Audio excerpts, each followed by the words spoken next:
Seryosong problema ang basura. Ang basura ay nagmula rin sa mga taong nagkakalat o nagtatapon sa diwastong lugar, partikular na sa lungsod, bayan, barangay at maging sa eskwelahan.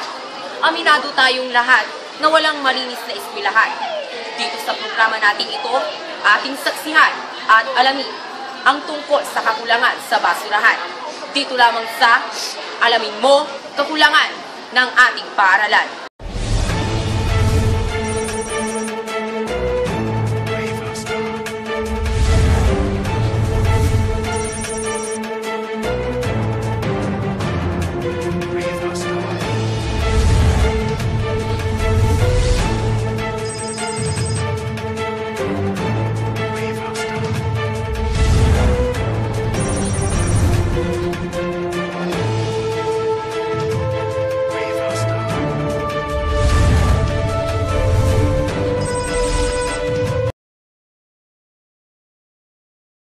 Sa lugar na ito, kung saan ako ngayon ay nakatayo, dito kadalasang dumadaan ang janitor kasama ang mga nakolekta niyang mga basura. At dito sa harapang ito, kung mapapansin po natin, dito tinatambak na lamang ang mga pinagamitang plastic, dyaryo, karton at mga papel.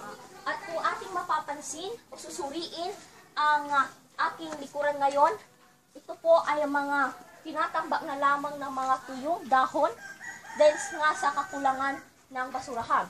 At isa rin ito sa problema ng ating paaralan at kung ito ay masusolusyonan o agad-agad masusolusyonan, ito po ay hatid ay kalinisan. Dito sa masikip at maliit na iskinitang ito, kadalasang dumadaan ang mga estudyante ng pambansang mataas na paaralan ng BUD.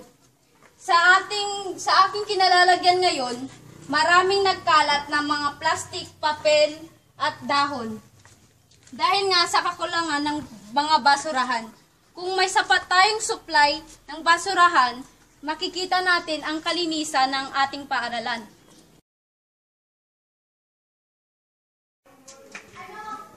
Sa nakikita nyo dito sa may bakanting lote na ito, ay dito madalas pumunta o tumambay ang mga kabataan o mga mag-aaral ng pambansang mataas na paaralan ng BUD.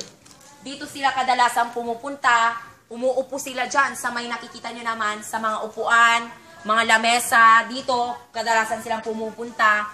At tuwing kumakain sila, tuwing recess, nilalagay na lamang nila basta-basta yung mga pinagkainan nila, yung mga pinagkainan nilang chichirya, yung plastic ng soft drinks. Dito na lang nila basta-basta inilalagay yung mga pinagkainan nila. Kung kaya't isa talaga ito sa mga problema ng ating eskwelahan at kailangan talagang tugunan ito. Dahil kung may supply naman talaga ng basurahan sa ating paaralan, ay makikita naman talaga ang kalinisan ng ating paaralan.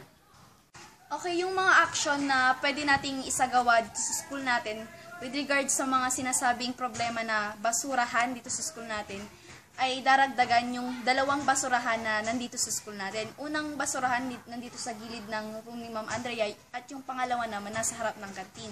Ngayon, hindi malaki yung school natin pero sa kaliitan ng school natin, kulang pa rin yung dalawang basurahan. Kaya nasa proyekto na din ng SSG officers na dagdagan yung mga garbage bins dito sa school natin. Pero as a matter of fact, wala pa kaming budget para doon. Pero gagawa namin ng paraan para madagdagan yung mga garbage bins dito sa school natin. At isa pa, merong isang policy na pinatupad si Ma'am Aquino na head teacher ng math, na kung saan pag may nakikita silang mga estudyante na lumalabag sa rules ng school natin, kinukuha nila yung ID, pinapako sa amin as SSG officers. Tapos sila yung pinapapulot namin ng mga basura at binabalik sa, tinatapon sa tamang basurahan. Yun na nga yung isang policy na ginagawa sa school natin. So, siguro sa mga rules na yon, sa policy na yon, tsaka sa pagdagdag ng mga basura dito sa school natin, pwede nating ma-resolve yung problema sa mga basura.